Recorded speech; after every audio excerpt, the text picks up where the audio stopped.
I think we can all agree on the fact that if you have a guitar that resonates badly, it's not going to be enjoyable to play. Yeah, but the audience doesn't care. You know, the audience can't hear the differences. It's a little bit, I don't want to say disturbing, but a little bit like annoying to me that sometimes people are trying to spread the narrative that it doesn't matter at all. Yeah, also here, even within the company, it's a controversial thing. Can you hear the difference? I honestly do not believe that somebody can hear the difference. So that's the part that I simply don't agree with. I might make some enemies here, but they sound crap. And then you are looking at all the nuances. So the question is not if the difference is there. The difference is there. Wood does matter. And some people who say there is no difference, I don't hear the difference. Yeah, doesn't matter. Listen to me. Do you agree that pickups are a scam? And that made a huge difference in sound. Well, you can't polish a turd, you know, because at some point in the past I've had issues with it. I won't call names, but there was a guitar and there was like this discussion. Yeah, okay, it says stainless, but it's not. Somebody lied. We tried to keep it secret, but that's something that we cannot talk about. Should not talk about. Now we're going to start with the really controversial stuff. Hey guys, I recently had the pleasure of sitting down with two wonderful gentlemen from a guitar company called Infinia Guitars. In this in-depth conversation, we're going to get into a lot of controversial subjects that are going around in the guitar community. We're going to get into all the good stuff, so sit back and relax. And if at any point during this video you feel like supporting the channel, please hit the like and subscribe buttons, drop a comment to let us know your thoughts, and also please check out my affiliate links for Thomann, Sweetwater, etc., or my website Sonic Drive Studio to check out some digital products. I'd really appreciate it.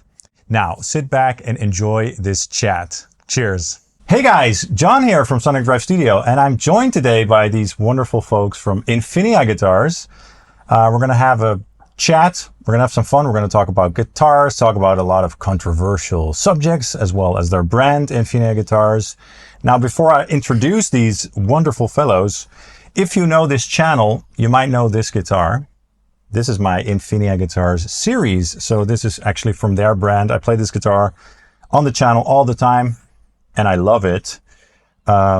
I hope you love it too. It's beautiful, right? Yeah, it's fantastic. Yeah. One of the first we had. It's a very early one, but it's a great guitar. First batch. First batch. Yeah. So this is Daan from Infinia Guitars, and over here we have Maikel. And yeah, maybe tell a little bit about yourselves, about the brand, what the goal was behind the brand, how you started it, perhaps. And let's start from there. Yeah, okay, well, I'll start. So yes, my name is Daan. I'm leading the company. So I'm working on the commercial side as well as on the design side and everything that has to do with the rest of the company. Maybe you can tell what you do and it all makes sense. Yeah, so I'm Maikel. I do the pretty much woodworking on the company, but also take pictures, do the editing on that sometimes. But yeah, mainly sourcing woods, figuring out how to make colors that Daan makes up, and yeah, do quality checks, setups. So yeah, fun stuff. In a world of guitars and guitar brands and stuff, what did you guys want to offer that makes you unique and sets you apart from all the other brands? Well, I think it did not start as we want to offer something that nobody does. I think there was an opportunity created that was so close to what we love that we thought, hey, let's grab the opportunity, let's make something out of it. So I can tell you a bit about how it started. Maybe that's interesting for people to know. Go ahead. Maikel and I worked together for quite a long time. We have a deep passion for guitars, mainly high-end guitars, but guitars and gear in general. And one of the guys that we were really looking up to, especially Maikel as a guitar builder, was Simon Pedalka. And we were both big fanboys of everything that the guy does. He's an amazing builder from Russia. We were talking about his guitars like every week when I'm at the office. And at one point, our boss was so fed up with it that we were always talking about the great things that he did, that he said, okay, guys, order a few and let's see if it is as good as you think it is. So I got in contact with Simon, ordered a few of his amazing guitars, and then the waiting game began, let's say, up until the point that the war started in Russia, and he said to us like, hey, I'm moving out of Russia and your guitars will not be built anymore because I'm basically abandoning my old catalog. And he got a job as a master builder at Dingwall basis. So the fact that Dingwall hired him as a master builder immediately tells something about how good the guy is. Yeah.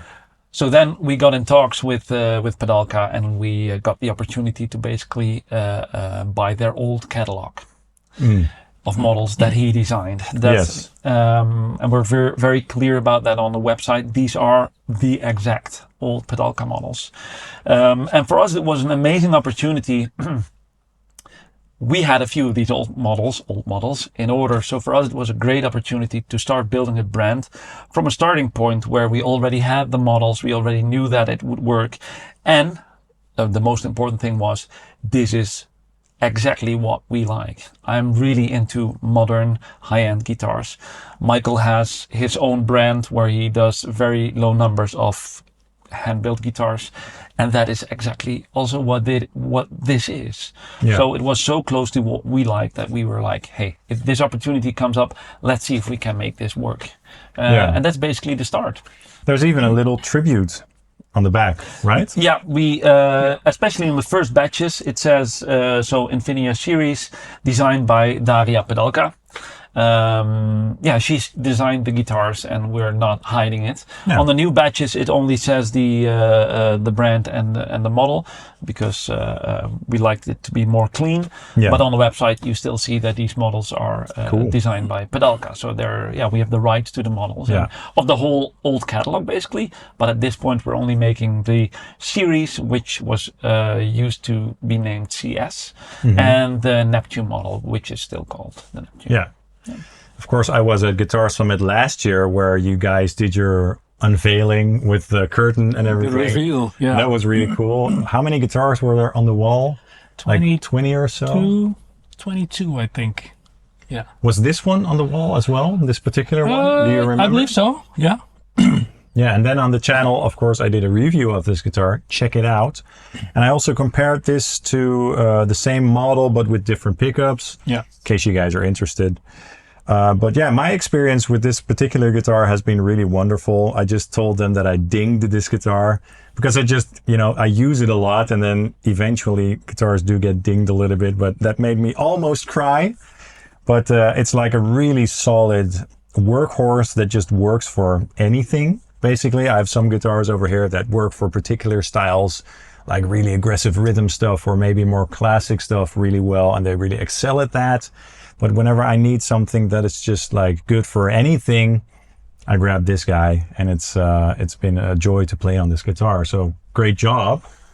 I love it. Also, the cases are super solid. I really appreciate that as well.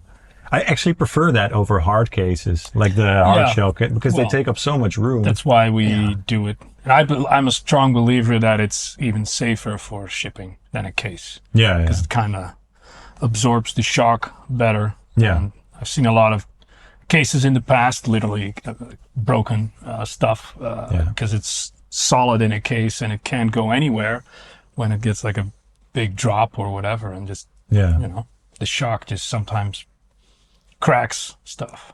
So later in this video, we're probably going to get back to the brand and stuff as we go through these subjects, but let's touch on some subjects that could be viewed as controversial, especially on the interweb, where a lot of people have opinions on everything and everybody is an expert on everything. Yep. You guys actually make guitars.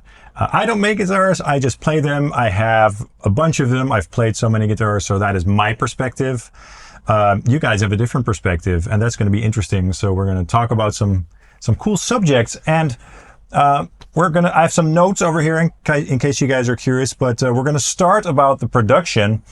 Why did you guys choose to make your guitars in Europe rather than just, having them made in Korea or Indonesia or whatever other overseas country, as a lot of brands do, like Schecter, LTD, you name it?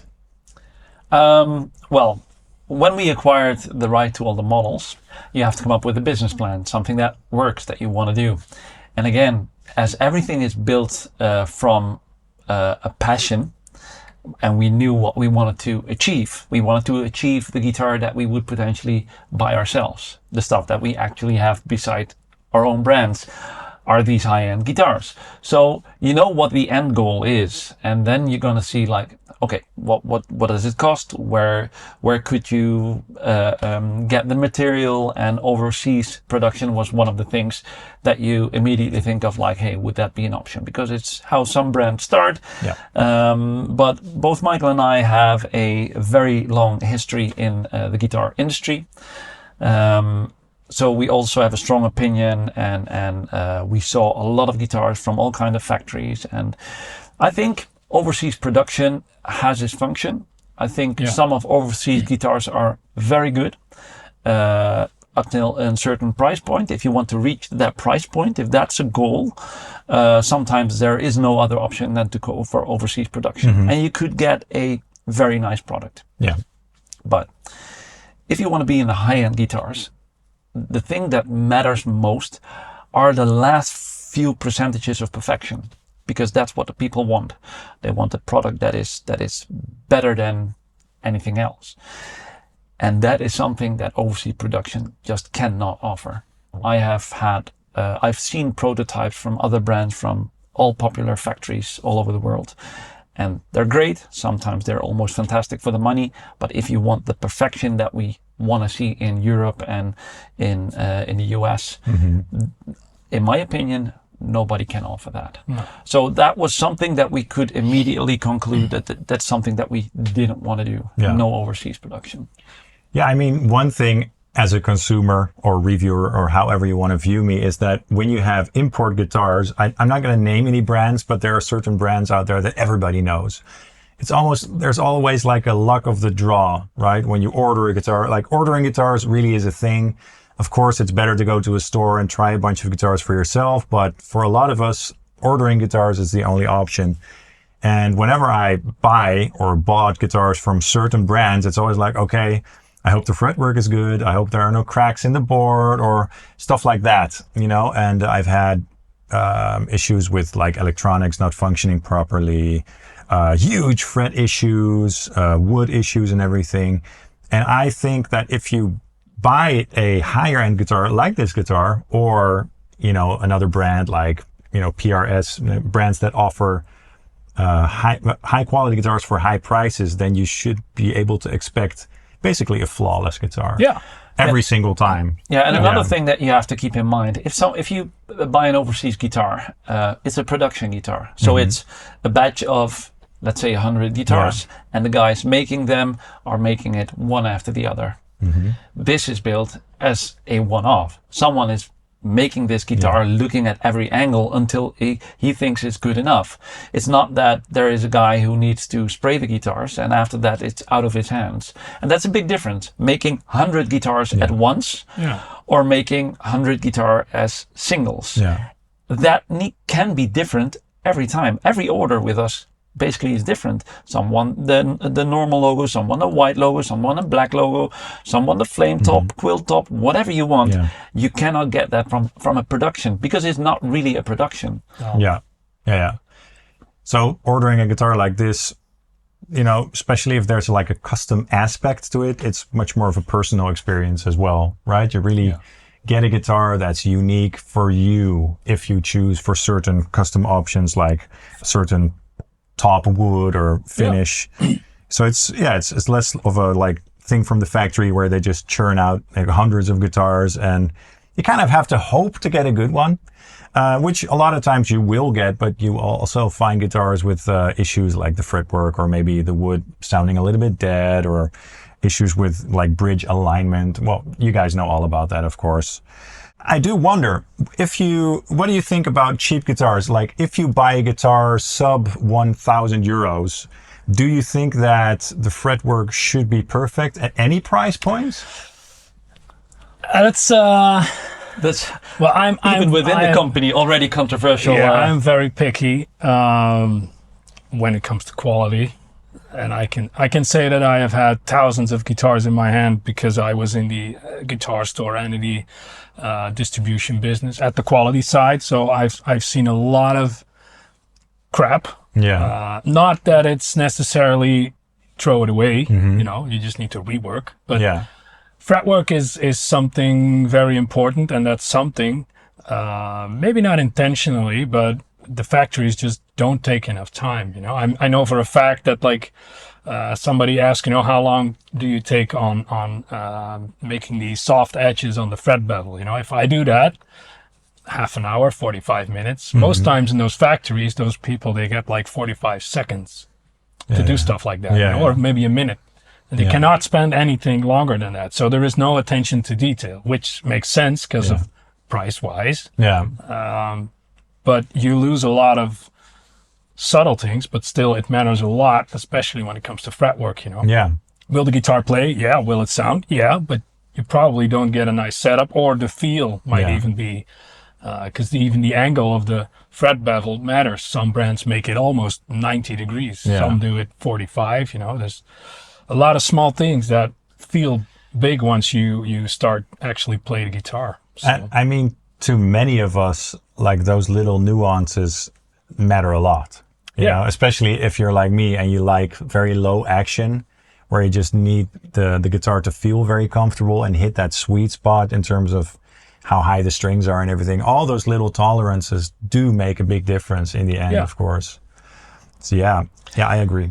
Yeah, and it also depends on the material they're working with. Like, if you want to have stainless frets that we have in all our guitars, it's harder to work with. So a lot of people don't want to do it, or cannot do it. It will create its own problems. Some frets are not glued in. Some frets are just pressed in. Will it be good when you get it out of the box? Sometimes. Sometimes it needs rework, but you can get it good. In a long time, that probably will cause problems. So you want your frets to be glued in. And things like leveling the frets, the amount of time that a factory can spend on leveling frets, it's minimum. And if you buy a 500 euro guitar, and the customers who are buying a 500 euro guitar most of the time have another expectation from the guitar than someone buying a 3,500 euro guitar. So also there are multiple grades in how good it is, how long it will be good, what you expect from it. Like all our guitars are PLEKed. So that will mean, for those who don't know, that a machine basically feels all the frets and the height of the frets. Then it shows you a graph of how straight the frets are, how level they are, and then you can determine to rework the fret and to make them exactly level. So all our frets are level to the under string tension as well. Even under string tension. So they are exact to the, I don't know, thousandths of a millimeter. That's if you want to do that on every single guitar. Some people think like, oh, PLEK machine does it automatically, no problem at all, in and out. It's a very long process. Maikel can hand level the fret, maybe even faster than you do it with a PLEK machine. So the PLEK machine is expensive, it takes a lot of time, but eventually you can get a better and consistent output if the product that you are putting in is also consistent. Because if the neck is not consistency in when you put tension on it, it creates other problems. So it's a build-up of doing things well to get to perfection eventually. And in a under €1,000, it's just almost not doable to get it to perfection. Is it good enough? Will I play it? Absolutely. You can play it, you can love it. Maybe my favorite guitar was a sub-1,000 guitar, so it's absolutely possible. But if you want perfection every time and a very consistent high-end product, you have to do things differently, in our opinion. We're already touching on some subjects that we're gonna get back to. So now we're gonna start with the really controversial stuff. Let's talk about, I want to say tonewood, but we can also just say wood. And resonance, because the differences in opinions vary quite a bit. I can start with my perspective a little bit, and then you can share your opinions. But for me personally, I care a great deal with an electric guitar about how it resonates. How it sounds acoustically in my hand. And then people will say, yeah, but the audience doesn't care. The audience can't hear the differences, which really is annoying to me, because I didn't start playing guitar for the audience. I started playing guitar because I wanted to experience playing guitar. Maybe there was this thought in the back of my head, like, oh, someday I'll rock out on stage. But you're not thinking about, oh, how will the audience perceive my tone when you start playing guitar, right? You start playing because you're passionate about it and because it's a experience between you and the instrument. And I feel that when a guitar resonates well, as opposed to a guitar, sounding dead or feeling dead, if a guitar resonates well, it's going to be much more inspiring to play, and it's going to sound better too, in my opinion. So to me, it matters a great deal, and it's a little bit, I don't want to say disturbing, but a little bit like annoying to me that sometimes people are trying to spread the narrative that it doesn't matter at all. What do you guys have to say about that? I mean, who do you want to start? There are a couple things, like you can talk about different species of wood, which is debatable, or let's start just with the resonance. Does it matter if a guitar can resonate nicely and if it's acoustically pleasing, if you will? And then we can get into the species of the woods, if you'd like. Yeah, also here, even within the company, it's a controversial thing. Not controversial. It's Maikel and I come from a different side of that debate. Let's start with you. That's interesting.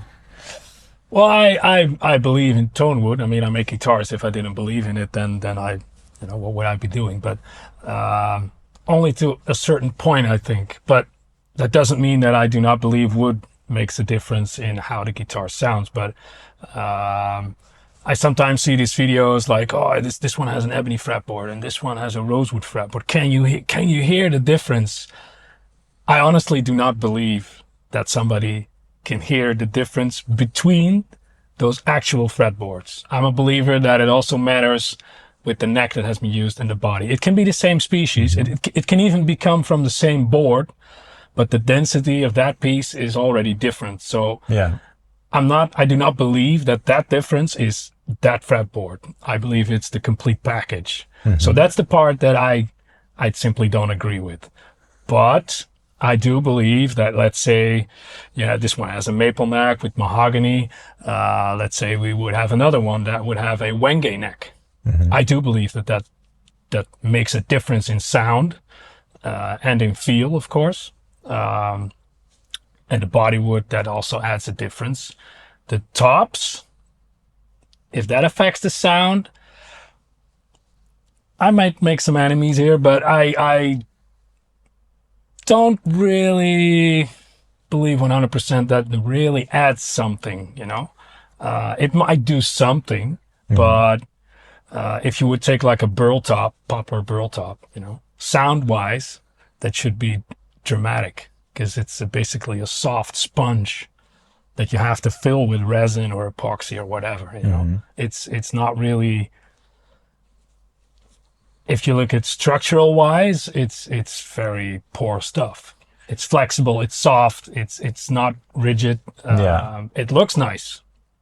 So some people say, I know somebody, I'm not gonna say names, but he said, oh man, guitars with an ash body and a burl top, they sound crap.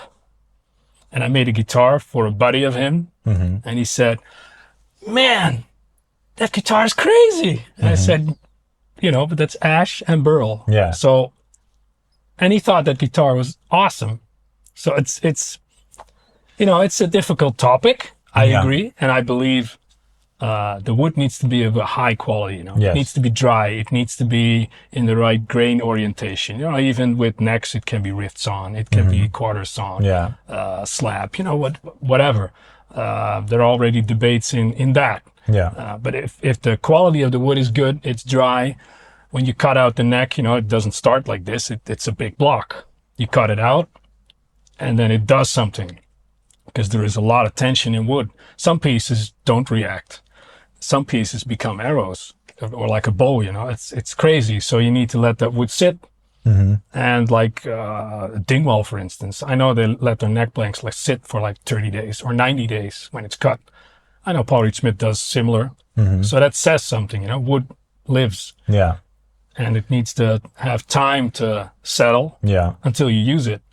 I mean, you're going a lot into the species and stuff, which I understand. I mean, I don't really know I think that I usually notice a difference between like swamp ash and mahogany, for instance. Yeah, that could be, yeah. But all that aside, like I think we can all agree on the fact that if you have a guitar that resonates badly, it's not going to be enjoyable to play. I think the discussion starts way earlier than where you start. I think people have to realize that not everybody experience that difference the same. Yes. When I was still working in the store, I always said to people, imagine giving Max Verstappen 2 different cars. He will tell you exactly why that front left brake is better than that front left brake and what it does under which circumstances, because he's talented and he trained himself to feel every difference in that car, and he also values every difference in that car, because to him that failing left brake for 2% makes a big difference. Yeah. So the starting point is not if there is a difference. The starting point is if you experience that difference, if you can hear it, if you're trained to hear it, and if you value it. Yeah. If you say like, you don't need it, like you said, there's no one in the audience hearing the difference.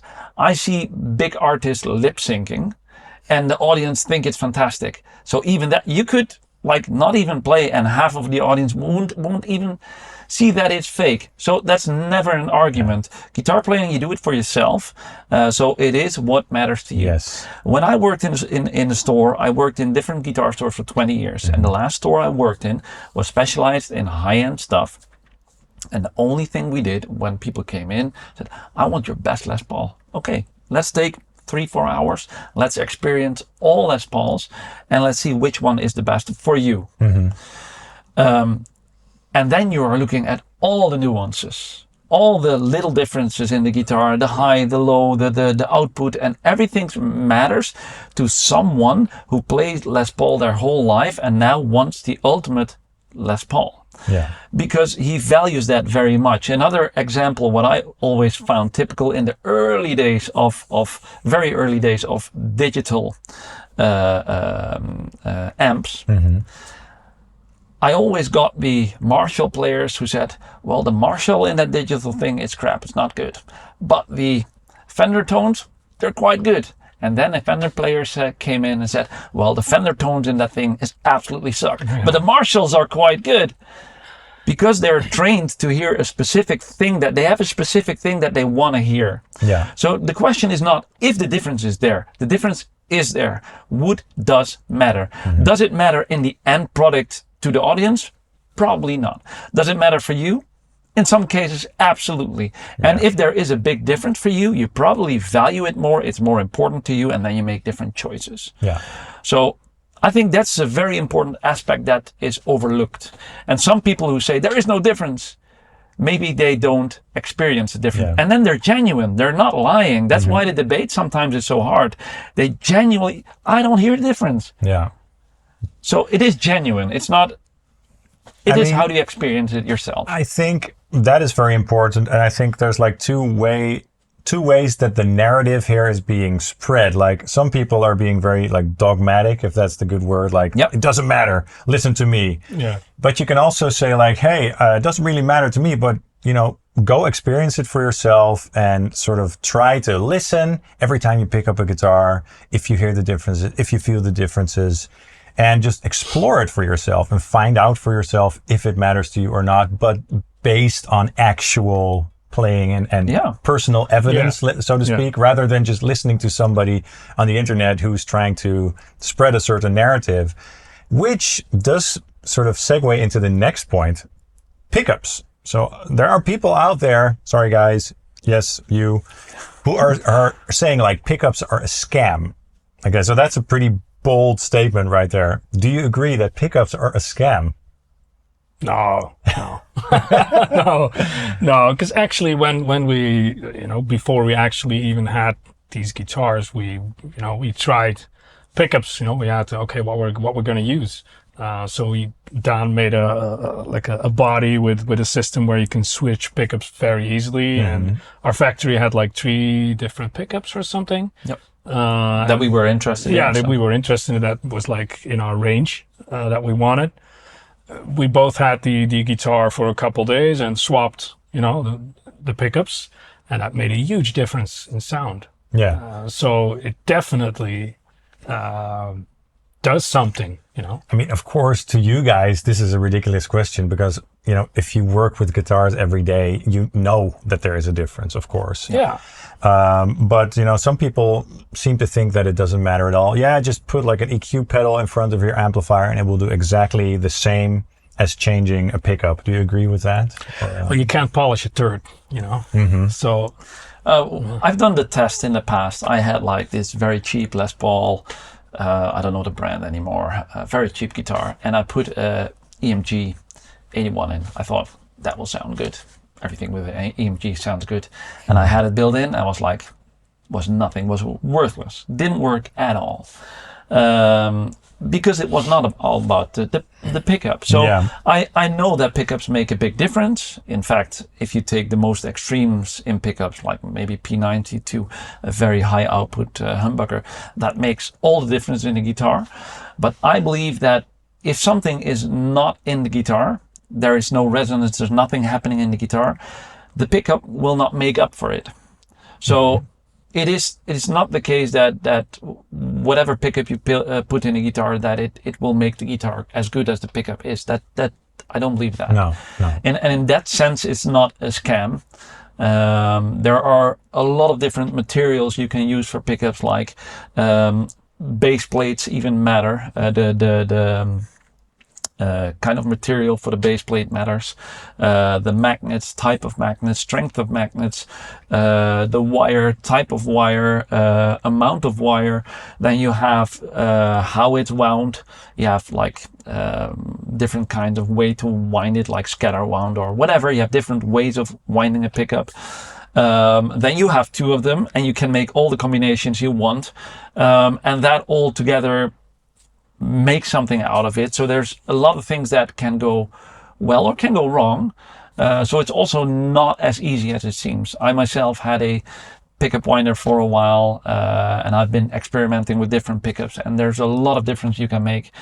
And in that sense, it's absolutely not a scam. It can make a big difference. It doesn't make up if the guitar is not good. Yes. The pickup won't make up for that. Yes. It's But in the name, and it picks up what is basically what is in there, you know. Yeah. I agree. I'm sure some of you don't, but that's okay. I do believe that a cheap guitar can become a little better when you put better pickups in it. Yeah, if the pickups are bad. Yeah, you know, I mean, I've when I worked in the store, there were plenty of I don't know, 300-400 euro guitars, and the customer's like, yeah, it's not really, you know, put a decent set of pickups in it, and it was a big, you know, big difference. Yeah. Or it is closer to what you would like to experience. Like, Yes. hey, I think it's too low output. Yeah, put a like some people have with a Les Paul. It's like, I want to play heavier style, but the pickups are low output. Yeah, put a higher pickup. That will work perfectly. Yeah, absolutely. It's an alternative, you know. Yes, and again, it's a piece of the puzzle. It's right? a piece of everything. Yeah. The sum of everything together. And, you know, to a lot of players, the little nuances can make a big difference, I think. But it's funny that you touched on the EMG thing, because for many years, I haven't heard this in a long time, but people were like, yeah, just put an EMG in that guitar and it will sound the same as all the other guitars with EMGs, which is just absolutely not true. I mean, EMGs or an EMG 81 has a certain sound, but it doesn't mean that every guitar is going to sound the same. It's just not true. No. So yeah, that's just something that I wanted to touch on. But let's go ahead and move on to the next subject, okay? So alternative materials. What do you guys think about, you know, using something other than wood to make a guitar? We can talk about the fretboard. Like this one has a Richlite fretboard. I have a bunch of guitars with Richlite fretboards. Yeah, what are your thoughts on that, personally? Personally, I'm a big wood nerd, but I have nothing against composite materials, or how you want to call it. You know, we use Richlite. Why do we do it? Basically because it's a nice developed material. You know, it's the color is nice. A lot of people want to have black fretboards. We like that too, but black ebony is simply, well, there will be a point where it's not available anymore. I don't mind. I like the streaks and stuff, you know, but it's still wood. It reacts to humidity, and, you know, we want to be able to provide guitars that work everywhere in the world. And here the humidity is pretty low, mostly. But if you ship it to, I don't know, Asia, the humidity might be 80, 90. Then you need something that is not, how do you say that? That does not respond to that. And Richlight is a very good product for that, in my opinion. It looks nice. It works good. It works similar to wood, to make the fretboard, let's say. One thing that you said is funny, by the way, just to interject here for a second. We were just talking about tonewood and how that, in your opinion, doesn't really matter. But you do say that you're a wood nerd. So how does that work? Well, I love to work with wood. That's how I ended up in guitar making, But I'm a wood nerd in a way that I really like how it looks. So, nice figured woods, or, making the carves in wood, how the grain changes when you make a certain bevel, or adding colors.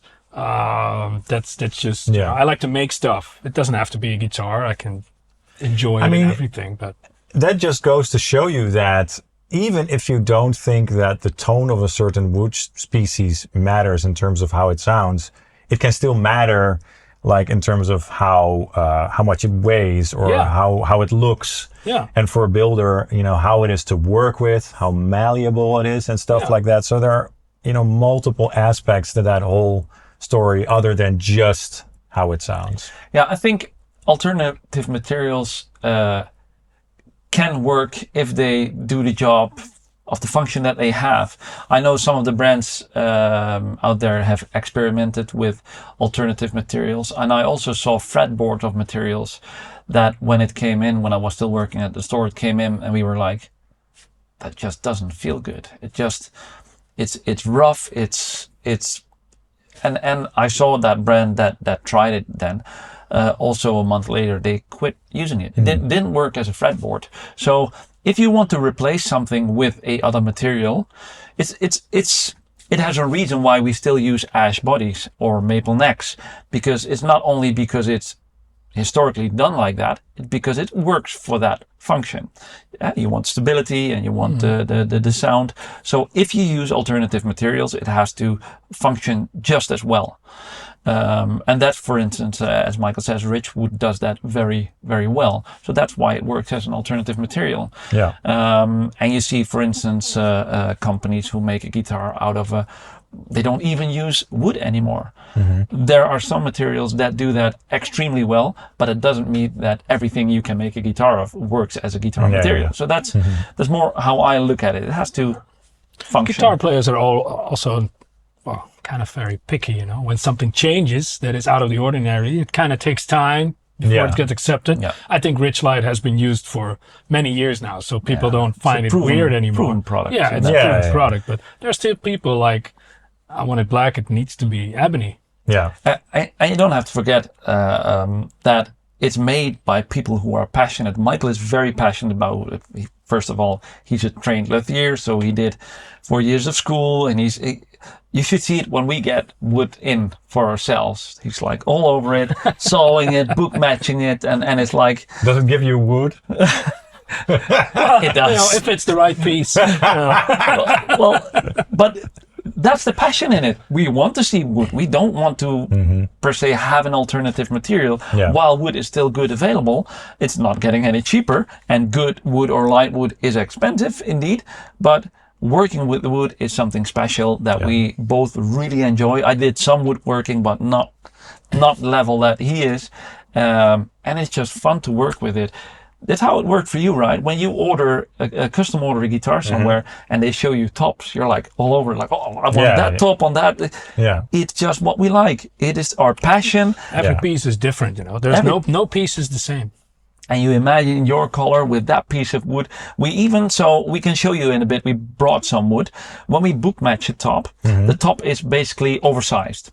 So we then have a cutout of our body shape, and you can even... Show it right now. Let's see how we do it. So this is basically a block, This is how we buy it. Can you hear? No, that's the tone. This is what we call a billet. So it's a thick piece of wood. Oh, you can see there is like a famous template on it right now, but oh, careful! Somebody yeah, might careful. sue you. Somebody might want to burn this. About that. I'm not naming names, but no, this is just how we get our flame maple blocks. So yeah, like this, it can't do anything with it. Can I hold it? Yeah. So I can tell you how that works when this comes in. So we already see here that it has a very fine flame. That's what some people like. That, for instance, what I like. Mm-hmm. But the beauty is still in here. I mean, we're sewing tops out of it, and you don't know what happened when it comes out of the bandsaw and you book match it. That's the first time that you see, and that's when the blocks come in. We want to put it through the bandsaw immediately and see what it looks like when you open it up and put the shape on there. And that's so fantastic to do. And then we spray it with, what's the stuff called again? It's isopropanol. It's not the most healthy stuff, but it shows the grain without adding water. So that's the same. Okay. Then it looks like if it had a clear coat on it. Cool. And then the grain pops and then you see the result. You can already see like the depth when you move it around. I like it. I like it when maple tops have a beautiful like 3-dimensional quality. Yeah. That's cool. Yeah, and spraying it with the stuff makes it really pop and makes it fantastic. Yeah, once you really start fine sanding, then this really starts. So the next step in this, when it went to the bandsaw, Maikel will make tops out of it at a specific thickness. Well, you can tell about it. So this is basically, this one is actually, it even has saw marks. You can see it, so it's. I hope you can see it on the camera. I don't know if you can see it on camera, but and then we mark it. Like, if you can see it, but there is like maybe this is easier. Probably not going to focus, but anyhow, I make a mark on it so that I know the sequence how it comes from the block, and then then you want to cut it open. Cool. Like this, and you can do it 2 ways because this is how it came apart. But you could also say I want to do it this way. The figure changes and. With the template on it, you can choose. Let's put a template on it. Avoid certain things. Let's see. I will give you the top. So when we do this, I always do this wrong. I always fuck it up. So here, for instance, just wait a second with the template. Here, for instance, you see that it has for my mark, it has a darker piece here. Here it has some flame. It has a lot of burls. And when you do it the right way, it's like this, right? Yeah, you can do it both ways. So now you see that the darkest pieces move to the edge and you have all the burls in the middle. That makes a big difference in what the guitar will look like. So what we then do, I hope we can show it for the camera, is put the template in front of it. Oh yeah. And then you see, okay, this is what this book match will look like. And then you can, because it's oversized, you can even move it down a bit. You can move it a little bit. You see that here below is a little piece of grain that I really like. You can move it down and say, hey, I want that little grain there. You also have to keep an eye on where the pickups are and that kind of stuff. We have templates with the pickups in it, let's say, so you have blind pieces where the pickups are. And if we do it, let's also show the other way around, Maikel. This is the other match. So now you see all of a sudden we have a piece in the middle. We can make sure that this piece will be covered by a pickup or the bridge. And you can also move it up or down and see what is your favorite spot to get the guitar out. You know what's cool? This is like you're collaborating with Mother Nature. Yeah. Because Mother Nature did its thing, and now you're like, playing with that to find like the perfect. It's cool how that works. Like it's not all up to humans how a guitar looks. No, and as I said, the beauty is in the middle. Huh? So we open it up. So this piece and this piece will never be shown at the same time. And we don't know what happens here. Maybe there's a burl, maybe there are flaws in the middle. Sometimes you open it up and you think, oh, it was so beautiful here. And you open it up and you think like, nah. Can happen, yeah. And sometimes you open it up and the most beautiful things are happening in the wood. And then this piece of wood is just one thing, but we brought some more. We got a couple cool. This is what we would call that one too. Actually, it would be a master grade. Because I don't know if the camera picks it up, but this one has a really cool You see pattern angle of everything of like a spreading flame basically, Like an explosion. and it's dry now. But Sauron's eye. yeah, if you would make this wet with the magic stuff, then you could really see the. Can you match it the other way? Yeah. Well, then you see that you have some flaws here, but you could technically you could cut that off. It's big enough. It's you could make it more narrow so that this is cut out, or you could fill it. But now you see that the pattern is quite different. I wouldn't personally use this match. I would use the other match. Yeah, mostly it's pretty obvious when you open it up. You're like, okay, it needs to be this. And the other thing we need to take for account is to get a certificate out of it, because your guitar has a certificate made out of yeah. And we make it out of the same material. piece. Oh, that's awesome. So I try to do it from the exact same piece, but yeah, of course, Mother Nature does not always allow that. So, because we also have the matching headstock and stuff like that, but we try to keep it from the same piece. So it will resonate better that way too. Yeah. It's a tone certificate. yeah. And what else do we have? We got some cool. This one we cut. Oh, we showed it on our social media, I think, on the Instagram. It's like a spalted 2-color maple With some flame in it. Cool. Yeah. This one has quite some figure in it, but this kind of stuff really pops when it's into the process. This is a. What the? Well, this actually kind of matches to the question, like, how do you think of different materials? It already looks cool, but if we would put the magic stuff on it, this really pops. But this is it is actually burl, so it is wood. What? But it's stabilized with resin under a vacuum. I don't know You the see it in the exact back where the process. light shines through here on show it in the other side. So you Whoa. see? Now, people cannot see it, but This top, this pops really hard. Yeah. But this was painted? yes. Yeah, so Okay. it's kind of as a block bigger than this. I think they do it with 2 tops to get out of it. It goes in some kind of vacuum chamber with all kinds of colors that you want. I don't know the exact process, but because we don't do this, we buy it like this. There's this guy who makes this stuff. Yeah, this insane. guy in the UK that he makes. I believe he's the only one in the world that does it this good. Wow. So this is kind of, but you can feel it. This is It's heavier. Oh, yeah. If Since he's from the UK, I will say it looks marvelous. marvelous. If you compare it to this, the weight. Oh, yeah. But that also means that a guitar with a top like this will become heavier. You can do some More metal. compensation for that. But Beautiful stuff. yeah, this is crazy material. Yeah. Very cool. Yeah. Great. But we got stuff like this as well. We're big fans of This burl. is such a nice piece. I want to put that on a guitar. This is just poplar burl. See here, all the flame happening here, the 2 colors and the burls. It's fantastic. Sick.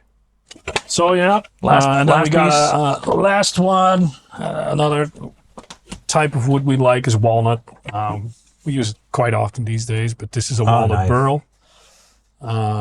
Looks old or something. Yeah. Once you start finishing this becomes very, like a rich brown color.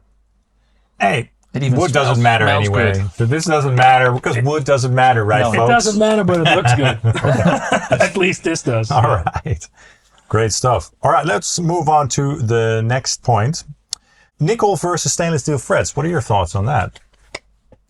Another battle within the company. Yeah, well, I think you can approach it in 2 ways. I think you can approach it on a sound-wise side and a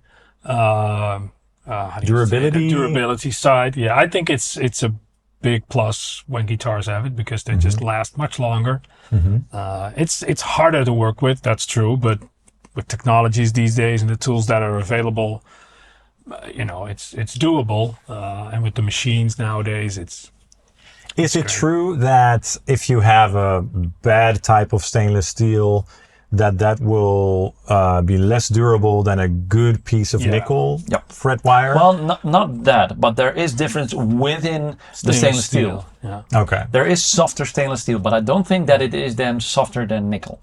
Okay. No, nickel will be. There's also difference in nickel between different brands. So, you know, but for instance, if you would install a nickel fret, a fretboard has the radius, and a nickel fret would be heavily over radiused most of the times because you want to, you know, that it has tension to keep the edges down. With stainless steel, it has to almost exactly match the radius because it springs back in place. That's how strong it is. And there's so much tension on it that over time it will always work itself out. Oh yeah. So that's you know, it's a bit. The process is a bit more difficult. At least it needs to be. You need to nail it down more. Yeah. Nickel frets, you can easily hammer it in, and if it doesn't have the same radius, you can make it the same. And I personally think that I don't want to say I'm not a big fan. I don't need it. I think that a stainless fret has a specific sound to it that if you hear it, you cannot unhear it. The audience won't matter because I never have an audience anyway when I play. No, but it's there is a difference, and if you have a heavy kind of playing and you actually wear the frets out, there is something to be said to use stainless because you avoid those problems. If you do a lot of shows and you have that one favorite guitar that you use for all the shows, within a few years you have another refret and then your guitar feels different again, then there's something to be said to just use stainless and avoid these problems.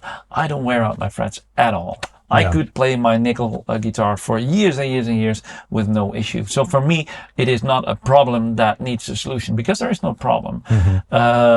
Nowadays, people want it for all kind of reasons. It's modern. It's maybe even hip to use it. It is something that modern players want. So and I absolutely see the benefit that in some cases it solves a problem that is there. So that's why we choose to use it and to avoid problems. Yeah, but I don't think it's a necessity. A lot of you are very demanding when it comes to stainless steel. So when a company releases a new model and it doesn't have stainless steel frets, people are often like, oh, it doesn't have stainless steel frets, so it's not worth the money or whatever. Yeah, you know? But I know from my history in the industry, if you have a cheaper guitar with stainless steel, and as Maikel said, if the radius is not exactly the same as the fretboard, and you go through different humidities and temperatures, there's a big chance that the fret will work itself out. It also depends on what they use to glue the fret in. If you use CA glue or if you use Titebond, that's a different result at the end. The Titebond becomes softer, easier. So if that is not done 100% perfect, it will get you fret problems over time. Yeah. I mean, I've noticed myself, like some overseas brands, let's say like that when they use nickel frets, the fret or the edges of the neck felt rounder and everything. And then when they started using stainless steel, everything got a bit more edgy and hard because they probably don't have enough time to. They probably didn't really change the process. And nickel, you know, if you use sandpaper on nickel, that's not a problem. If you use sandpaper on stainless, it also depends on which sandpaper you use, but that's a whole other story. But it will wear out really fast. Does sandpaper matter for tone? Yeah, definitely. And how does it work when you are filing fret edges and it is stainless? Do you wear out the wood there that you're also sanding? Is it harder to do that right? Well, you know, typically your tool wants to remove the material with the least resistance. So, you know, it will remove wood first. Well, at a point where it becomes flush. You know, of course, your frets are sticking out when they're installed and then they have to cut them down, whatever. Then it doesn't matter. But as soon as it becomes flush with the wood, it also depends what they do. Some use a smaller block and they just move up and down. Others use like a big belt sander and they just put the neck against that belt sander, and then it's not really an issue. But your tool will remove wood first because it's simply softer, and then you kind of get the effect that your tool is kind of like doing this. There are ways to avoid that, but I don't believe that with the same process, you could say, okay, we're going to use stainless now, and that's the only change we make. You will definitely have to change something in the process of making it. But, also with overseas, wood is, I believe, not the best climate usually compared to here. So it gets like a huge shock when it comes here. So your fretboard or whatever, it might shrink. And stainless will stay in shape. So you get issues faster, I think. But, it also depends on the factory with the speed that they produce. They don't really have the luxury to say, okay, we just bought 200 fretboards. We're going to leave them for 6 months. They get in some oven and they get dried. Are they really dry? I don't know. That's kind of a different topic maybe. But regarding the sound difference, there are some videos by Warmoth where this guy from Warmoth, he does some tests between neck with stainless steel frets and nickel frets, and also different wood types, fretboard types. Yeah, I've seen that. And I can actually hear a difference between all the things, even though it's on the subtle side. But that's interesting to take a look at if you're interested in like hearing the differences without being able to hold the guitar for yourself, which obviously also makes a difference. Yeah, but I think it makes the difference even bigger when you hear it yourself. Of course, I don't really hear it, but I'm not so difficult. Well, that's exactly, it comes down to how much you value these differences. I don't really. There is no good or wrong. It's an always continuing discussion. I don't want to pick sides, but I have. It's also very hard to recognize. Because at some point in the past, I've had issues with it. I won't call names, but there was a guitar and there was like this discussion. Okay, it says stainless, but it's not. And I was like, I was in the middle, so I had to fix it. But, and there was no really, from either side, there was not really like, oh, you're right, it's not. So, okay, so there was only one way, take him out, cut it, and see what it is. And we all thought it was stainless. Why do you need to cut it? Just to see how hard it is. You cannot test it with magnets or whatever. So nickel frets are pretty soft, really soft. Yeah, if you would have a pliers, simply cutting pliers, and you would take a nickel fret, you can just cut it easily. Yeah. If you have stainless, you really have to, I mean, some pliers even break because they're not made to cut steel that is that hard. And in that fact, I was almost convinced it was stainless. But, it got fret wear and was like, that's not possible after a few years. But then it's like, okay, how hard does that guy play? But it was not stainless. So I was surprised. Somebody lied. Yeah, and or they simply, that's the other thing of overseas. You tell the factory, we want stainless steel frets. They come in. And you assume it's stainless. You're not going to take them out to see, is this actually stainless? The only way to test it is to damage the fret. Who is going to get a guitar in? You could do that on one to sacrifice it or something. But I do have to say that with overseas production, you determine which hardware will be put on there. Sometimes the brand will do the purchasing order to buy that hardware, and you can also determine which frets. Sometimes the brands even buy their own frets to be sent to the overseas production, and then I can assume that those frets are on the guitar. So it's not a big mystery. There are ways to make sure that these frets are actually on the guitar. But another thing that matters is which strings do you play. If you play stainless steel strings on a nickel fret, then the nickel is the softest thing, and that wears out. If you play full nickel strings on stainless steel frets, that is always the string that is softer, and it doesn't wear out your frets at all. So also even stainless strings can damage stainless steel frets. And also, I'm not saying that overseas factories are not honest and that they put stuff on guitars that should not. I'm not saying that, but I've actually seen it where there was like confusion. But going back to your question, there's absolutely a difference in hardness of stainless, in the hardness of stainless steel, and it's also not a quality thing. Also, it's a preference. If you want the super hard stainless or it's just an alloy mixture. I don't know the exact percentages of that, but there is a difference in that. Whenever I have a guitar with stainless steel frets that needs a bit of work, like fret is a bit high, I'm always like, oh god, here we go again, because I don't have the proper tools. I just use like sandpaper and stuff. It's so much work. Like, it's good for the muscles though. But if a fret is high, that means that it moved. Yes. Because I assume it was level at one point. That's what you so assume, if you get a high spot with the stainless steel fret, that means that it's working itself out, either in the middle or at the sides, whatever. Yeah. But yeah, then maybe it's not glued in, and then you have the risk of getting dead spots, because if a fret is not touching the wood anymore as it should, because your glue is broken or whatever, with CA glue that breaks, then you get dead spots. So there is an easy way to I've been doing this for quite some years, but I didn't know this. I actually learned this last year, I think, on Instagram. I saw it. Is if you have your frets, and everybody can do it, just with the Allen key to adjust your truss rod, you can tap on the fret, and if it has like a nice ring to it, it's good. But if you're doubting I have dead notes or dead spots, if you would tap on that fret, it would have a very dead sound. So that means that fret is loose or it's not seated properly. So there are ways to actually see if your neck has actual dead spots.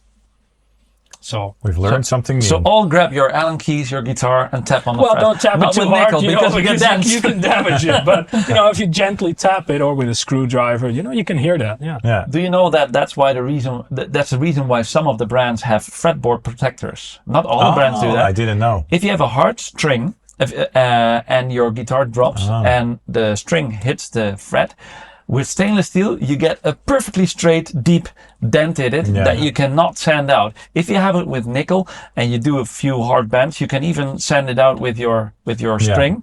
But with stainless steel, it's very hard, and you have to completely level the guitar. So that's why some brands have the fret protectors. I see. I didn't know. Awesome. Okay, on to our next point. How much does the finish on a guitar matter, and for what does it matter? For tone, for durability, for feel?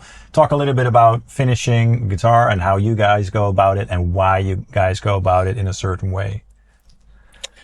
Well, of course you have like the what is it, a myth? I don't know, but like the Nitro finish, is the everything sounds better best with Nitro. finish you can have. From a builder's perspective, it is a nice finish to work with. It sprays nice and it looks nice. But on our guitars, because we make the modern thing, we use different kinds of woods than back in the day they were using. So we need a finish that is more durable. Because in my opinion, finish has a couple functionalities, as you could call it. It protects the guitar, from moisture and all the sweat, stuff like that. But it also, visual, it makes something pop, or, you can use colors, blah, blah, blah. So yeah, we use a UV cured finish. And, it's a nice finish, but it's also pretty thin, because if you don't know how it works, finish, you have the guitar, it's bare wood. You fill the grains so it's flat, or basically flat, then they start spraying, and you have to add a lot of layers, sand it down in between. It takes a lot of hours, even days to dry. Nitro, for instance, takes weeks to actually cure. I mean, in factories, they speed that up with, I don't know, I believe some chemicals or heat-treated rooms, blah, blah, blah. But Nitro never stops working. Oh, okay. It never stops. That's why the old guitars have like all the nice, the checking. They react to cold, to heat. The grain sinks in. That's what Nitro does. That's how it works. It becomes thinner over time because it gases off, evaporates, and the UV finishes are, they spray it, couple layers maybe. I have to say I haven't worked it myself, so I don't know the exact process. But it's sprayed, then it goes into the UV curing room. And I believe it's only a matter of maybe minutes. I'm not sure, but could be like 30 minutes. No, it's probably faster. It's way faster. It could even be seconds. Within a minute, I think it starts reacting immediately. And then you can start sanding, buffing, assembling the guitar. Awesome. There you go. What, in my opinion, is more important is how the lacquer is applied. We want to have a really thin piece of lacquer, because I believe that wood should resonate, so you want as less lacquer as possible. But if you do a very thin coat of lacquer, and then you want to level it, because we want to have an even shine on it, you have to sand it. And the thinner the lacquer is, the more risk there is sanding through that clear coat. And if you go through the clear coat, then you have to do it again, process. So you can only use a very thin amount of lacquer if your starting point is extremely level and well sanded. So the sanding process is very boring, and it takes a long time to do that well. But the better the sanding process is, the thinner your lacquer can be without any problems, and it looks the best. And different kind of lacquers give a different, what they call sheen to it, so a different glow, let's say. And there's absolutely something to be said for Nitro on specific guitars to get a specific result. If you want to relic it, you can never relic a polyurethane guitar. It looks bad, so you have to do that with Nitro. So different products for a different end result, but we chose for a more modern approach. I also think the UV, you also have like the polyurethane. That's another good product in my opinion, but you also have the polyester stuff. That's what you see a lot of in the overseas production. Also polyurethane. It's quite thick. Yep. I have seen guitars basically have like a shell around it so that you could hold the guitar in the light and you could see like the shell laying around with the light coming through. You could really see like a 1 millimeter of lacquer around it. It looked nice, but that means the guitar is completely packed, sealed in, so it would probably resonate better if that would be thinner. Would that really matter to the people who buy them? I don't think so, but I think also polyester kind of turns yellow quite fast, and we use a lot of light woods. We also use a lot of white tints in our finishes. If you would do that with polyester, that would not look good in like a year or so. But if you want a vintage kind guitar and you like white guitars like I do and it's turning yellow, it's like, well, then you need the shit. Then you need something else. Yeah, you know, it's Lekker. Just lekker. what you want. Lekker. That's Dutch. All right. Next point. A guitar doesn't matter with the digital amp technology. Analog versus digital in terms of how much a guitar really matters. Is there anything you want to say about that? Well, that's I think also an ongoing discussion on how to manipulate the sound coming out of the guitar. Some people say if you have a good EQ, you can have all the pickups sound the same. With a good digital amp, you can get all the amps you want in one pedal. So with all that manipulating possibilities, does it still matter? I think that the starting point always matters. I think not only the tone, the wood tone, but also all the harmonics that is created by the guitar. It all matters at the end. And the more that you try to manipulate it, the more you are removing harmonics. Yes, your note will be the same and the height will be the same, but the completeness of your note will not be the same. And I always compare it to a good opera singer who sings the same note as I do. So the pitch is exactly the same, but why does he sound like a big low and bass and bright and everything in there? It's the completeness of the sound. And I do believe when manipulating too much, you can actually damage the sound that the guitar created. So in my opinion, the guitar still is the best starting point, and the better that your starting point is, the better that the end result will be, if you all keep that in mind. I agree. But you know more about that. I made a video about that recently about I forgot the title, but what I learned about guitar tone, and I always try to go back as close to the source as possible. I avoid EQ at all costs. You know, I don't want to fix anything after the fact. If a guitar tone is too trebly or whatever, and the guitar is good, then go to the amp rather than just, I'll grab an EQ and then maybe the speaker or whatever, but go as close to the source as possible. Make sure your guitar is made well, that it's intonated well, that the pickups are working well with the guitar, that the performance is good, of course. All of that stuff is just very important, I think. Yeah. Cool. All right. What do you think? Do you think that owning a well-made guitar, or let's say a high-end guitar, can improve you as a musician or not? A high-end guitar, I think it depends what you call high-end, but a well-made guitar, I believe so, yeah. I'm a strong believer that when a guitar is well-made, that when you pick it up, you instantly get you have a groove, like, okay, I want to play stuff on it. You don't want to put it back. I do believe that. And I'm convinced that you don't have that with every guitar. Absolutely. I think the more time you spend with your guitar, the better you get in playing guitar. It is about putting the effort in. And if a good guitar motivates you to play, because even if it just, when you have it on and you look in the mirror and you think, I'm a cool guy, it makes you feel good, warm inside. Even if that makes you play a guitar, then you have to have something that works with you, not against you. So I don't think it has to be a high-end guitar. I do believe there is a standard in quality that you need to make the guitar work for you. And one of the things that we highly focus on is playability. Now let's start with, not everybody wants the guitar to play as light as possible. That's the case. Some people like a higher action.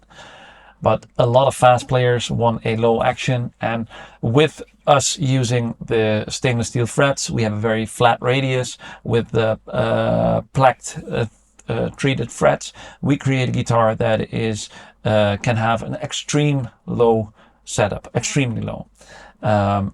And then you have an instrument that can do what you want. So I think you don't need a high-end guitar, but I do believe that the better the guitar is built, the more it works for you. Yes. And that's exactly what you see when you compare it to, I don't know, high-end race cycles or whatever. You see, to those guys, everything matters and it just works for you. It gets less in the way between you and the music, so to speak. And I do believe that if you have a very light playing guitar with no fret buzz and nowhere, the fast things that you want to play go easier and you get results faster, so it keeps you motivated. For some people, absolutely work like that. Yeah. I hate it when a guitar just has fretwork that doesn't allow me to get the action that I want. I really can't deal with that. So that's why I always, that's why I've taught myself some basic skills on how to work on frets, because it's just so annoying when you have frets that are uneven. Luckily, not an issue with this guitar. Well, yeah, and let's be fair, there are a lot of guitars around it, because I don't want to sound like you need this to get the result. There are a lot of guitars who are actually very well built. I mean, we're all guitar freaks here. I have a good collection. Maikel has a good collection of all kind of brands that we all love. And we all love those guitars for a reason. They all have their specific good things and bad things. But yeah, the perfection that you get with a little bit more expensive guitar, I think indeed helps. Yes, I agree. All right. Let's see. Have CNC machines, have they made hand building skills obsolete? What do you guys think of that? Well, I was trained to do everything by hand. So that was, for me, was very long, the way to do it. And I was like, CNC, you press a button and then the guitar comes out. It's magic. Everybody can do it, But that was for a very long time. I think that only changed, I don't know, maybe like 6 or 7 years back. Because I now find it super interesting. And I found out that it's actually not that easy. But that also being said, the machine is as good as the operator. I mean, you can have a very expensive CNC, but that doesn't mean the product that will come out, either it's a guitar or something else, is actually good.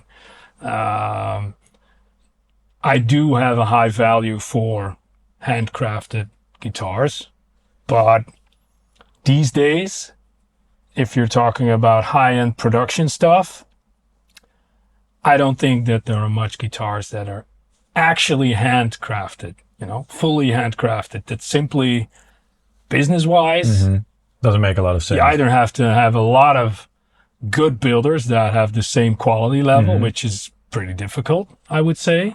And with the CNC, you can do it. It repeats the same thing every time. And as a brand, you want to have something that is recognizable, I think. All our necks are the same. So either you have a Ceres or a Neptune. The neck is the same. It's made the same way. It comes the same out of the CNC. Of course, there is somebody that is going to sand that down so that it feels good. So there will be fractions that are different, because then the handwork comes in place, and when it comes out, it's not ready. It's rough. It has maybe, I don't know, small wood fibers that haven't pulled out and have to be corrected, sanded out. There's still a lot to be done when it comes out. So I think it's a very nice invention. Yeah, that's how I look at it now. I think there's a bit of a misperception on how it was done in the past, to be honest, because people think that it was all done by hand, like a piece of wood, draw a line on it, take it through a bandsaw, and then carve it. It's not done like that. When people did it in the past, they used something that's called pin routers. Do you know what it is? Yeah, with like a pin where you push it against the wood and then it shaves off the wood. Well, right? no, it's basically a pin and a router bit that comes from the router is on top. Oh, the router is on top. On pin is on the underside.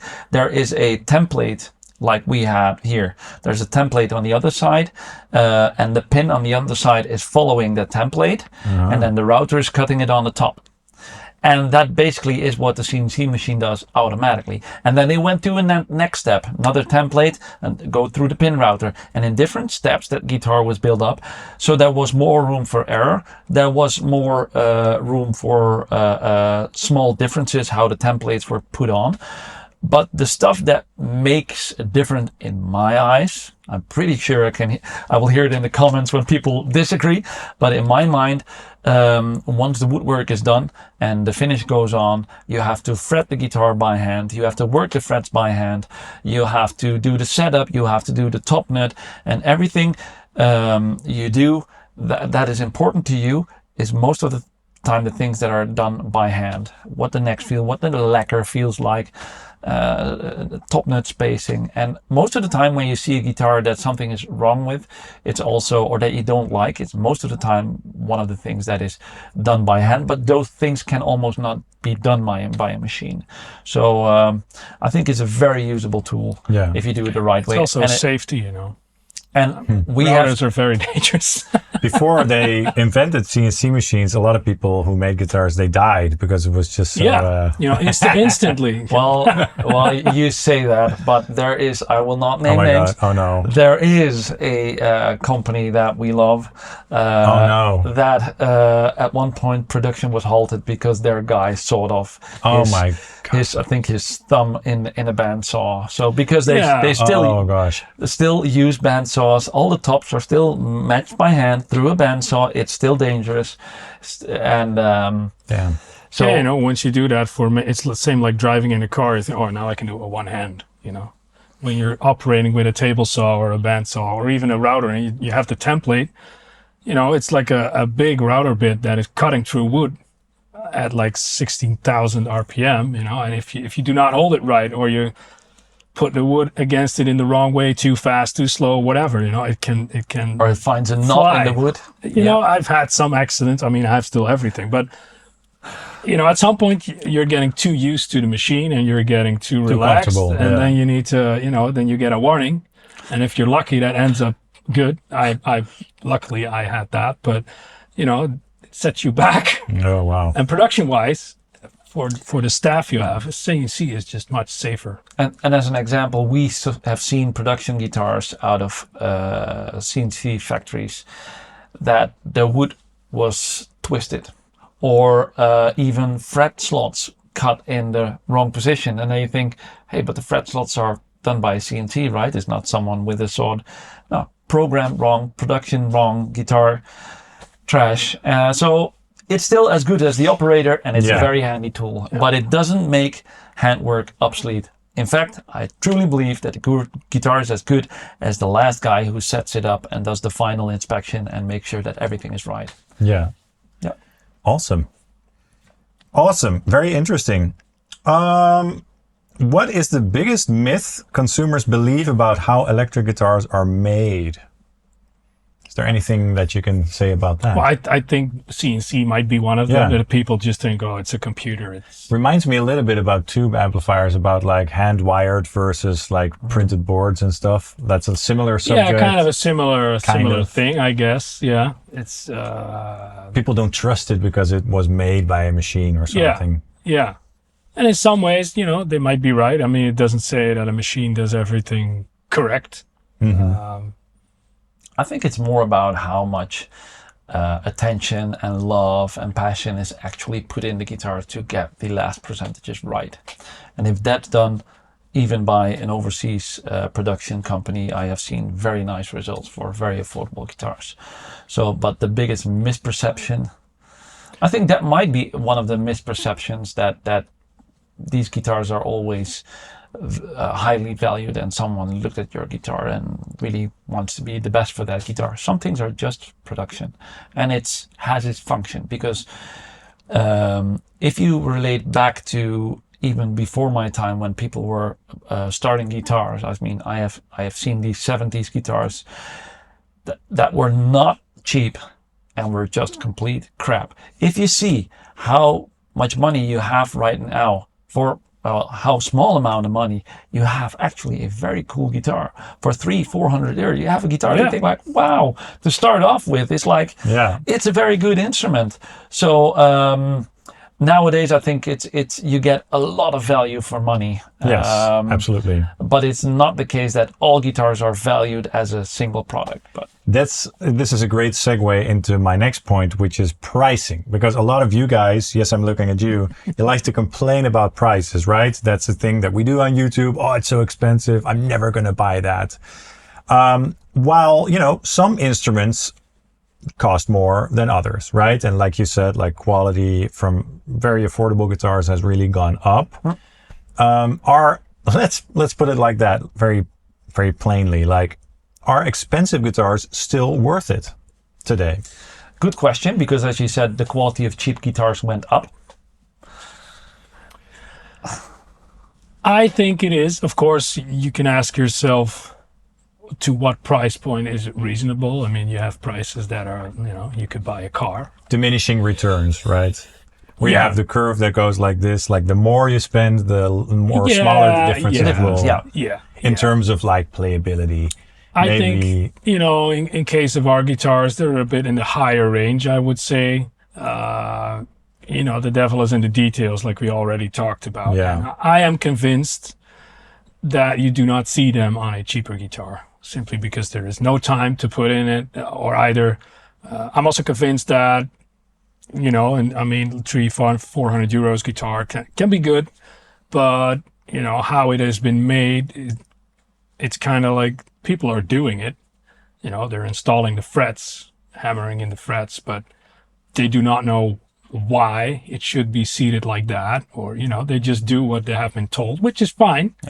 But in some factories, there is not really anybody that, to me, it seems, that actually knows how the complete package should be.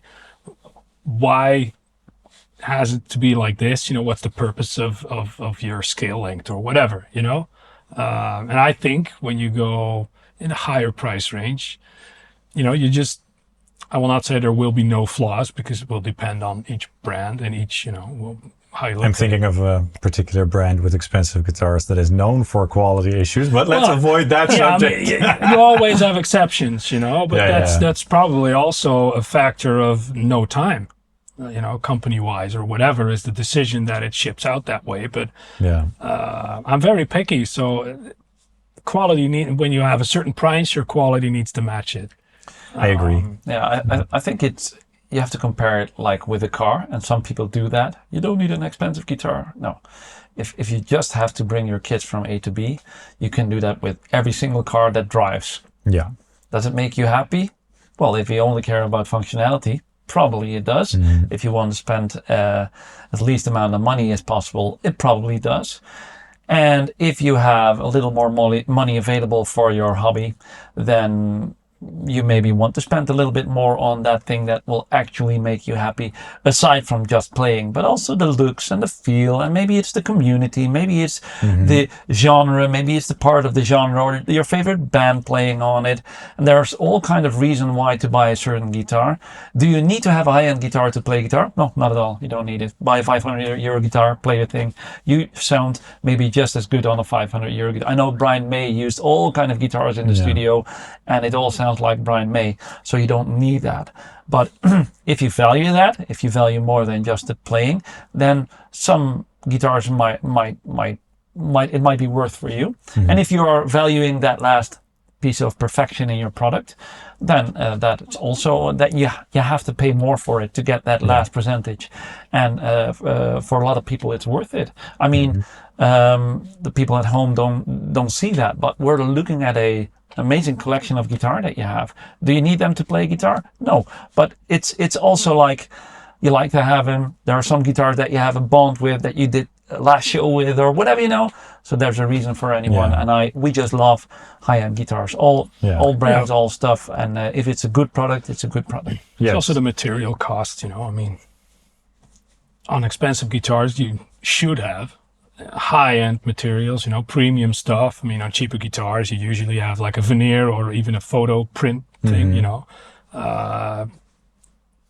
I'm a wood guy. I could go to the hardware store and buy a big log of pine. I don't know. That doesn't look nice. I don't want it. I want to have a fancy piece of Buckeye burl or whatever. But that's going to cost me $400 or euros, or, you know. Do I need it? No, but it looks nice. Do you want it? Yeah, I mean, I'm kind of, you know, my own brand, I only build a handful of guitars a year, but I have a ridiculous amount of wood. Do I need it? No. Wood sniffer. But I like it, you know. I mean, you probably don't need all these amps, but I do, actually. yeah, well, you know, yeah. I mean, it's with every hobby or whatever. How do you want to call it? You know, if you like fancy stuff, you want to. For a lot of people, it's more than a hobby; it's a passion. Yes. I mean, there will be people that will say, "I'm never going to buy it." Well, then you don't buy it. Then you buy a 300 euro guitar. That's fine. Whatever fits your budget, and experience it for yourself. Go to the store, try some expensive guitars, and try some cheap ones, and see what works for you. And all is good, huh? As long as you enjoy guitar playing, there is something for everyone. Yes. I don't judge anyone on what they use or whatever. That's the most important thing, you know. I agree. What's a popular feature or specification that you think is overrated about a guitar? The specification that is overrated. Wow. Maybe, I mean, we touched on some things. Maybe in your case, stainless steel is a little bit overrated, maybe. Yeah, I think some people want stainless steel without even having problems with frets, and then you really don't need it. So is it overrated? I don't know. Maybe.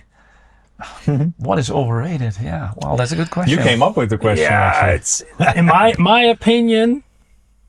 People probably don't like it when I say it, but to me, the bulk of vintage stuff, you know, everybody says, "Oh, vintage, it's the best thing ever," you know, but it's not, you know. I have nothing. Not everything vintage, is. No, I mean, when there is like a cool, I'm kind of a telly guy, so when there is like a cool vintage telly, and I can think, "Oh, that's cool," and it's completely worn, and I like that. But if it would cost, I don't know, 30 grand, to me, that's overrated. It's the same on acoustic guitars, mortally used, like the Brazilian rosewood thing. Those prices, it's ridiculous.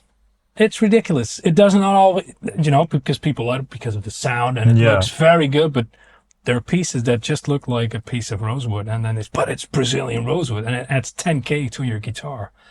To me, that's highly overrated. There are plenty of other materials that are just as good. I like vintage guitars, man. Yeah, I don't hate them. I have some nice vintage guitars, and I have one too. You have one of them. That's another thing. I actually, when we started working together, like years and years ago, I had this old 58 Junior. I have a few Juniors, and that was in need of repair. And he's an amazing repair guy, so he was like, "Can you do my repair?" He said, "Yeah, well, if you're not in a hurry, I can do that." Now 8 years later, he still has to be done. But the fun part was with I refinished the guitar, I did a retop, blah blah blah blah blah, a ridiculous amount of work, and he was at the office, and he said, I'll bring it, and then I got the guitar, and it's like, "What? That's an awesome case too, man." I said, "Yeah, it's your case." I didn't even know that it was in a case. So long ago it was. So yeah, is vintage overrated? I don't think so. I think it's so personal, subjective. If you want an old guitar, first of all, whatever the big brand that we will not mention will build, it will never be as good as one of the old ones. That will always is and will always be the ultimate of that brand. And every day still, some old ones will be broken, burned down, lost, whatever. So there will never be another one made. Are they all good? No, they're not all good. I have played hundreds of vintage guitars. They're not all good. Mm-hmm. But some absolutely have something that is magic. It's like an old wine. Do I want to play it in my Slayer cover band? Not that I'm in a Slayer cover band, but obviously not. That's not what you want to use there. But if you are into this genre, some vintage guitars absolutely have something magical in them that you don't have as quickly on a new guitar. So is it overvalued? It's the collector value. So as a guitar, it might be overvalued. That's true. But it is a collector value. Just like when you want a rosewood board, you and I both know sometimes how hard it is to even get something in the country that has a rosewood board, and then send it within Europe to another country with a rosewood board. Yeah. Don't let's start that discussion, but it's a hassle. And you have to have all the right certificates, and everything has to be in order because it's in like the same category as ivory, and you cannot work on it. You cannot even have it if it's not with a certificate. So in that sense, it is a very hard material. And if you have a very limited guitar, a rare guitar, and that one has Brazilian rosewood on it, it will keep its value. It will always be a special piece, and so I think there is a value to it. So I don't think it's overrated, but I do see that a lot of people don't value that collector's value in it. Yeah, so personal and subjective. Whatever you think, matters, basically. Yeah. Should I have a stronger opinion? No. Oh, you're doing fine. Through the years, I have learned from, and I've heard a lot of perspectives from all sides. So there is something to it. So I really like that. I'm always torn between like vintage and modern, but what I use is always modern. Well, we have two more questions, and the next question kind of has a little bit to do with that. The question is, or the talking point, do you think the industry is innovating enough, or are companies just recycling vintage designs? What do you guys think? I know that nowadays recycling vintage designs is very risky. Don't recycle too much vintage designs. I think there are quite some brands. I can see some here that are trying something new. Yep. Personally, I can have some difficulties when it's too new, shape-wise. I kind of have a hard time to get used to that because you're always referring it to the bigger brands, what you used to see. But I do think that they're quite innovative. But I'm also, not really a fan of guitars with onboard preamps or effects, and that's too fancy for me. I'm pretty, if I would build myself a guitar, it would probably have one pickup and one volume knob, and that's it. So to me, it doesn't really need to be, but that reminds me of getting back on one of your questions. The most overrated thing is neck pickup. It's obviously the tone knob. Oh, and the tone knob. Yeah, okay. Well, I can agree on that. Yeah, I can agree on that. Yeah. Yes. No, I've done quite some design work on guitars, on our guitars, on future models, and even some other brands, whatever. And it's very hard. So if you see innovation as in technology, I think it's very hard to innovate within a guitar. Yeah. If you see it as like shapes, it is extremely hard to draw up a good shape. One of the hardest things to come up with is a headstock.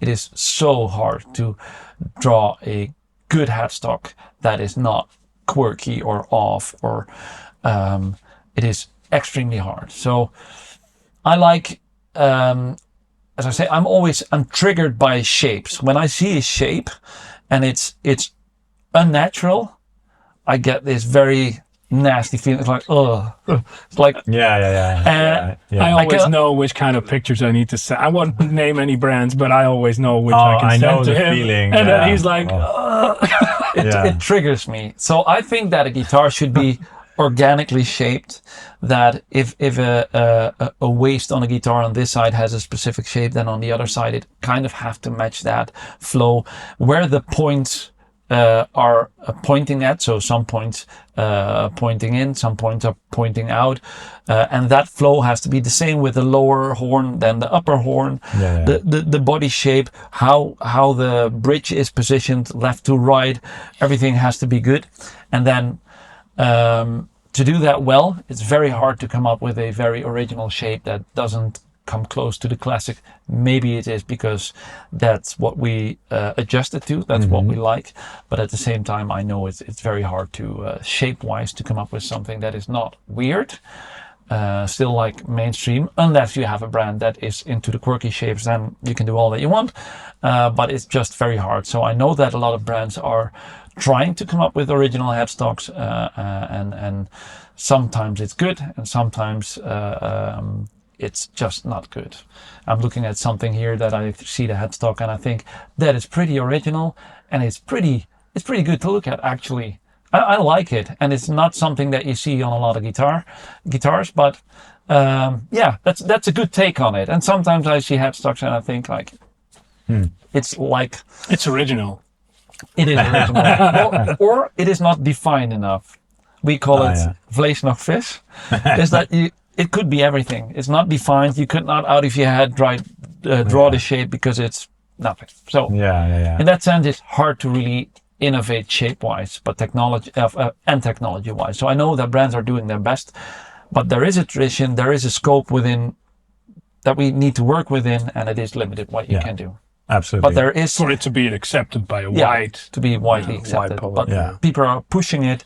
It's just it's going slowly. I mean, the human body is shaped in a certain way too. You know, so you have to make something that works with your body and with your arms and everything. Yeah. So that already limits you. And of course, the legacy of guitars from the 50s and everything. Some things just work, obviously. I also think it has to do with what's called the golden ratio. Do you know what that is? Yeah. What's the? Is that with the Da Vinci thing or? Yeah. Well, I'm sure that people in the comments can explain exactly what it is, and I'm pretty sure there will be some people that have experience with designs that can actually tell us if that matters. But I know there is a continuing shape that is found in all things in nature. It just follows that mathematical principle. For what reason, I don't know. But I know with designs that these shapes, like circles compared to another circle in the guitar, just feel better when they're applying that mathematical. Look it up on the internet, folks. Yeah, give us all the information. Finally, to end this very long video, which if you stuck around to this part, respect and thank you, and let us know in the comments down below your thoughts and everything. What's in store for the future for Infinia Guitars? How are you guys gonna go into the future and innovate? Well, that's also a very good question, but I think we should grab some guitars, and I can tell you like where we try to change or innovate. Do it now. Fun. All right, so the fellows have grabbed some new models, I assume. Tell me what you have here. Well, let's first bring them in, see if you like them. So this is when we made your guitar, we didn't have the 7-string yet. So at the NAMM last year, we introduced the 7-string version of the Ceres and the Neptune. The one remark that we got on the NAMM the most, and Maikel can confirm that, is I heard from maybe 15, 20 people like, you have the best playing 7-string I've seen on the NAMM. Well, I know that's a personal preference, but it seems like we have a very good playable 7-string. So this is the 7-string version of that guitar. The reason why it took a little bit longer is because this guitar is actually a little bigger. Also, to get all the dimensions right, I think the guitar has to be a little bigger. You cannot use the same body for a 7-string. And one of the things why I think this is an extremely good playable guitar is the neck, and I hope that people can see it.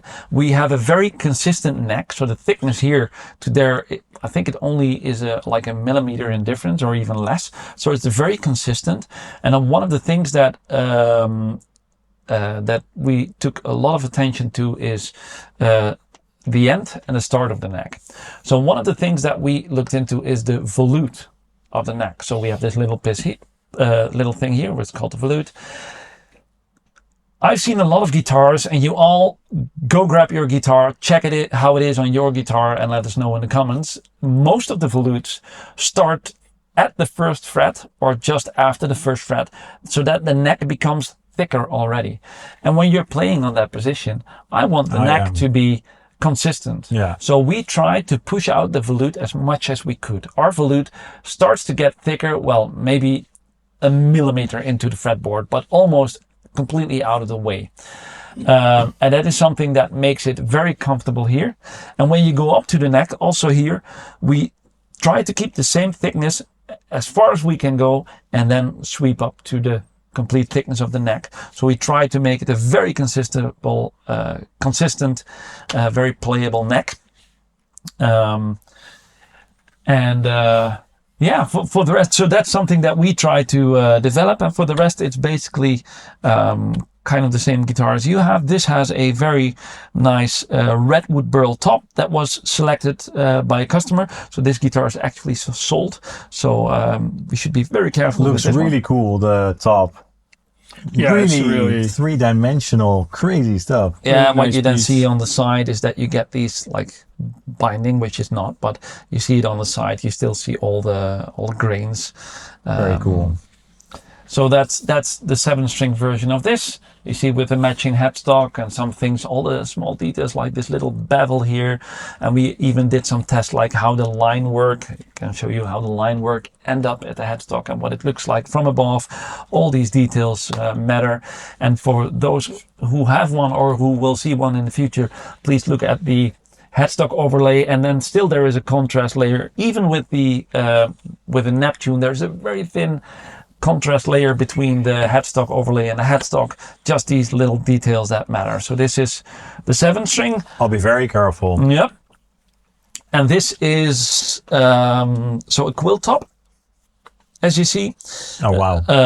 Very nice quill top on it. We want to use more and more specific tops aside from the flame that we do. So this is a quill top, also 7-string, has the same neck shape. So also here the volute is very much out of the way, and very good higher access to the higher frets. So these are two that you probably didn't see yet, but that's what we brought in right now. Awesome. For you very cool to test out. Next up, 8-strings. Well, I get a lot of people with suggestions in my email box, and you know, we're a young company. It's very hard to start a guitar company, to do it right, to be so specific about everything, and everything that we develop takes time and takes money. Yeah. So we love different scale lengths. We love 8 strings. They're all kind of things that we love to do. Obviously, as you might know, we have the Titan coming up, the one that is designed by Sheldon Dingwall, which is a multi-scale in a 7-string, in a 6-string. All our guitars, and that's, I think, a new thing that we did not officially announce yet. So that's a good thing that we say it here. All guitars are now also available in lefties. Oh, cool. So people can order lefties. We won't stock them, so it will be a custom order, but we can do everything in lefty if you want to without an upcharge. So, yeah, and we're working on new stuff always. Awesome. So, Yeah. If you ever need advice on building a good 8-string guitar, be sure to call me. Not that I've made 8-string guitars, but I've played a lot, I've owned a lot, and there are certain things that a lot of 8-string players really, find important and everything. So do I feel a new collab here? I hope so. Awesome. Then I'm curious what people like to see in an 8-string. Is there something specific that people would like to see us doing different than what's already on the market? We're looking into Something it. to think about and to talk about, and maybe to make future videos about. Yeah. Awesome. Cool. We're open to all suggestions. Awesome. Also, in regards to the future of Infinia, I recently saw some pics on Instagram of Ville Tikkanen being at your place. Yes. Can you say anything about that? Well, we tried to keep it secret, but that's something that we cannot talk about. should not talk about, but now you bring it up. Yes, he was at our workshop. We had a great time. We know him for a long time. He's an awesome player. Yeah. He plays guitars that are right up our alley in the modern world, modern metal guitar world. So we started the project with him. I cannot tell you everything about it, but I can tell a little bit about it. We worked hands-on with wood, like selecting tops and doing some more things. There's something on our website that is called Custom Concept, where you see these concept guitars. These take a lot of hands-on effort from our side to do that well. Some people might know that we had the wish to do like full custom shop stuff and fully hand build and everything like that. So I'm not going to tell you what it is exactly, but we're working on, I think, a great project. And little by little we will reveal what's going on there. But I think that people like what we are building there. It's going to be really cool. It's the Keep your secrets. Yeah, it's the most exciting project that we worked on so far. And cool. Yeah, he was with us 2 days, and we were blown away with the things that we combined with him came up with. And awesome. Yeah. All right. Well, thank you for sharing a preview of your secrets. I appreciate it. Well, thank you guys so much for coming over and for chatting about, guitars, guitar controversies. I really appreciate it. I wish you all the best for Infinia Guitars. We're going to stay in touch. Of course, hopefully I'll see you guys at Guitar Summit. Absolutely. Yeah, for sure. We will be there. And for the people in the US, we will also be at the NAMM again. Ah, great. So visitors there. Well, thank you for having us. No problem. And thank you so much for thanks for actually using guitar. I know you do it because you actually like the guitar, Yes, and that is something absolutely. that is very valuable to us. Yeah. I think there's such a wide choice in the market. People should just use what they love. And Yes. I'm really happy that you like guitar as much as you do it. Absolutely. All right. Well, thanks everybody. Let me know your thoughts in the comments down below. If your opinion is different than ours on certain subjects, let us know. Be sure to hit the like and subscribe buttons. Follow Sonic Drive Studio and Infinia Guitars on the socials, Instagram, Facebook, and all that good stuff. And I hope to see you guys in the next video. Thanks for sticking around. Cheers, guys. Bye.